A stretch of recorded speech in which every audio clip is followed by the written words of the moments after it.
This quick one, and then I'll get into some long melodrama. It's called Parts. My Indian parts and my Irish parts are arguing over who can drink more. Parts is parts, but I can tell the difference. My Indian wants to fight because he feels like he's owed something, and my Irish wants to fight just because he's Irish. I try not to get between them on these nights because punches have been thrown.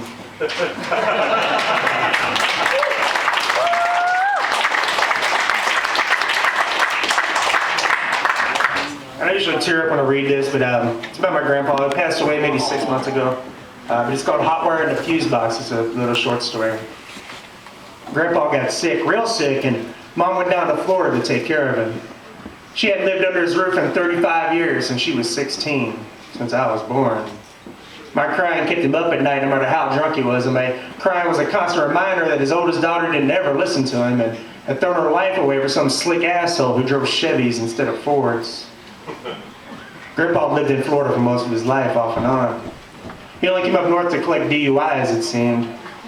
The only time he stayed up north was when they slapped an ankle bracelet on him or put him in jail. His last stint in Florida was meant to be his last stint anywhere.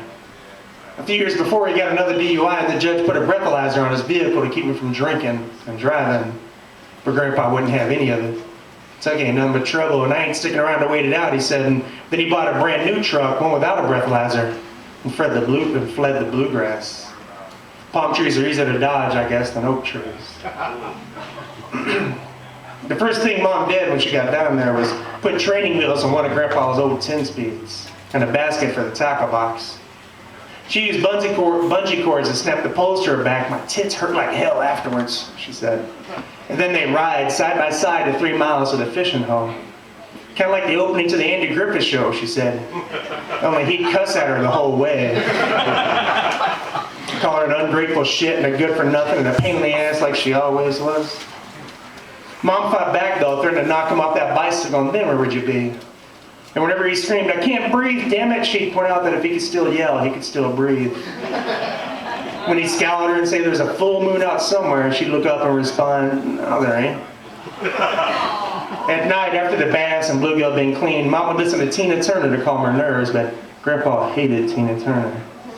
He wanted some Hank Williams or Conway Twitty or anything with a drippy harmonica, so Mom told him to get up and go change it himself if he wanted. He never did, only cussed at her some more until she told him to go find someone else to wipe his ass, and the ensuing embarrassment would shut him up for the night. A month after she moved in, Grandpa's legs stopped working, so she threw the bicycles in the shed next to the fishing poles. He wanted an electric wheelchair, but Mom resisted. Not being able to and not trying are two different things, but the gap closes when you're feeling sorry for yourself. She didn't want him giving up quite yet, so she told Grandpa it was cheaper to get a regular wheelchair. He didn't like people telling him what to do, but money was the only thing he ever got along with. After I'm gone, don't sell my house until the market's good again, you hear me? That's what he said. Most nights she'd park him on a stool at the butcher's block in the kitchen where his griping, if thrown in the right direction, would echo throughout the entire house.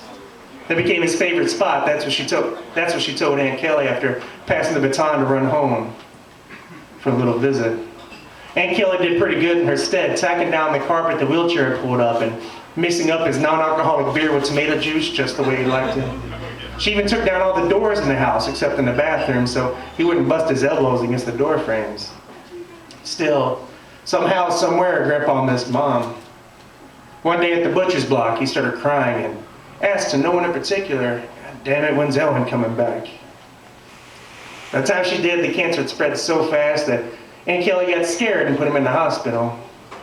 Mom found him sitting upright, hooked up to a dozen machines she knew by name. When she asked how he liked harassing the nurses, the orderly said he liked messing with his oldest daughter best because she fought back. Grandpa smiled and nodded. He had spoken his last words 2 days earlier, and there would never be another.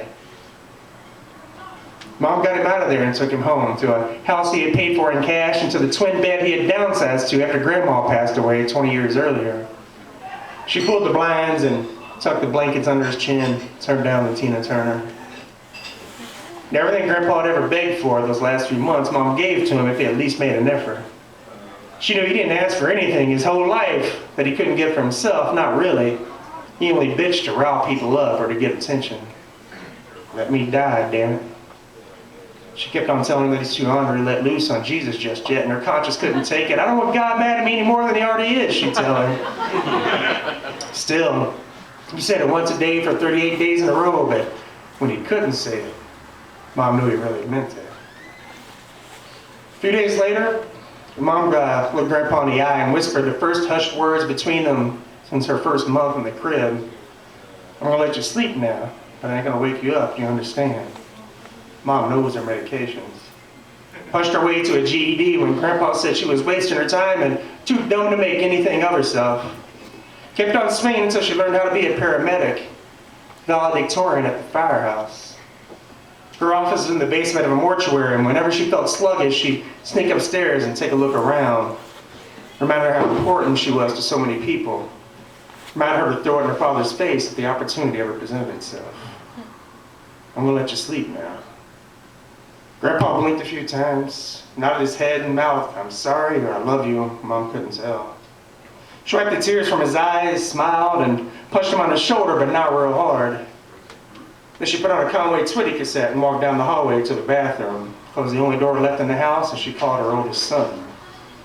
It's funny how things work out, she said. He was out drinking at a bar the night he was born, and he was out drinking at a bar the night he died. And I apologized with all I had, but she said she was fine. You can't be mad at the son for setting. She paused to take a pull from the bottle in her hand. Mom's addicted to Diet Coke. Has been for a long time. No, I ain't mad at you. It's just good to hear your voice, she said. And I could tell she wanted to go on to say that anybody's voice is a welcome reprieve from the silence her daddy could no longer feel. But you're not supposed to think about such things when you're valedictorian at the firehouse. She laughed a little bit, told me a brand new dirty joke, and hung up the phone. A long night already, and her brother and sister needed patching up.